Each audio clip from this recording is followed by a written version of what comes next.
For 40 years, Japanese cars were the most reliable vehicles ever built. A 1995 Toyota Camry would run for 300,000 miles without a single major repair. A 1998 Honda Accord would cross 400,000 miles on the original engine. That era is over. Today, Toyota is recalling more than 270,000 trucks for engines that fail before 40,000 miles. Honda is paying out class action settlements. Nissan is replacing transmissions before owners hit 60,000 miles. The truth nobody wants to say out loud is this: modern Japanese cars are not built the way they used to be. And by the end of this video, you will know exactly why. If you owned a Japanese car in the 1990s, you know what I am talking about. You drove it. Your father drove it. Your son drove it. It ran on basic maintenance and refused to die. Today, that same brand on the same dashboard is producing vehicles that fail before they reach 100,000 miles. This is not nostalgia. This is documented fact. I am going to show you exactly what changed at Toyota, Honda, Nissan, and Subaru, and why the cars rolling off the assembly line today are fundamentally different machines from the ones your family trusted for decades. By the end of this video, you will understand the 4 reasons modern Japanese cars are getting worse every year, and which Japanese brand is still trying to do it the old way. The first reason is the one nobody at the dealership will ever admit. Reason number 1. Government regulations forced the entire industry to abandon what made Japanese cars great in the first place: simplicity. In the 1990s, a Toyota Camry used a 2.5-liter naturally aspirated 4-cylinder engine paired with a 4-speed automatic transmission. That is it. No turbochargers, no direct injection, no continuously variable transmission, no start-stop system, no cylinder deactivation. The engine had fewer than half the moving parts of a modern engine. The transmission had fewer than half the components of a modern gearbox. And both were over-engineered for the work they had to do. Then came tightening fuel economy standards. Every government in the world began demanding more miles per gallon. Japanese manufacturers had no choice. They started bolting on turbochargers to squeeze more power from smaller engines. They added direct injection to improve combustion efficiency. They replaced the bulletproof traditional automatic with the continuously variable transmission. They added stop-start systems that shut the engine off at every traffic light. Every single one of these technologies adds complexity. And complexity is the enemy of reliability. That is why your grandfather's Corolla still runs and your nephew's Corolla is in the shop. Reason number 2. Modern Japanese engines are running at the absolute edge of their design limits every single day. Take the Honda Civic. The 1998 Civic used a 1.6-liter naturally aspirated engine that produced 106 horsepower. The 2024 Civic uses a 1.5-liter turbocharged engine that produces 150 horsepower from less displacement. That sounds like an engineering victory. It is actually a reliability disaster. To get that extra power out of a smaller engine, Honda is running higher cylinder pressures, higher operating temperatures, and tighter internal tolerances. The turbocharger spins at over 200,000 revolutions per minute and runs at temperatures hot enough to glow red. Direct injection causes carbon to build up on the intake valves because no fuel is sprayed to wash them clean.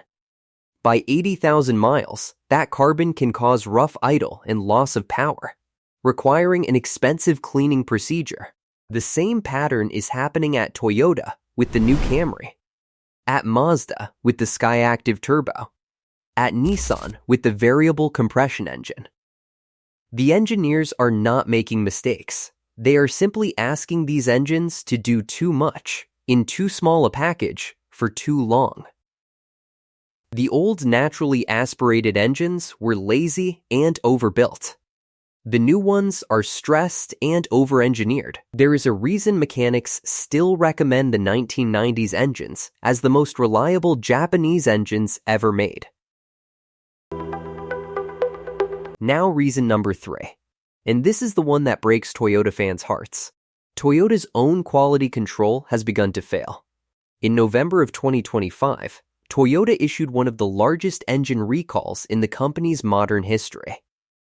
The V35A twin-turbo V6 engine used in the Tundra pickup, the Lexus LX, and the Lexus GX was found to contain metal shavings from the manufacturing process. 270,000 vehicles. Engines failing before 40,000 miles. The metal debris was supposed to be cleaned out at the factory. It was not. It worked its way through the oil system into the main bearings. The bearings failed. The engines seized. Some owners reported total engine failure with their truck parked in the driveway. Toyota replaced the engines under warranty. The replacement engines also had the same defect. Owners had to bring their trucks back a second time. This is the same Toyota that built the Bulletproof 5 7-liter V8, an engine that routinely crossed 300,000 miles without a single major repair. They replaced it with the V35A to meet emissions and fuel economy targets. The new engine is more powerful. It is more efficient. It is also failing at a scale Toyota has not seen in 40 years. If Toyota, the gold standard of reliability, can produce 270,000 defective engines in a single production run, no Japanese brand is immune. The reputation was built on simpler cars and slower production. The factories now run too fast, with too many parts, under too much pressure. Reason number 4. The screens, the software. The digital complexity that has nothing to do with what makes a car move down the road. Every modern Japanese car has at least one touchscreen, most have 2. The Toyota Tundra has a 14-inch screen running an entire infotainment operating system. The Honda Accord has a wireless smartphone integration system, a digital dashboard, and a software-controlled climate system.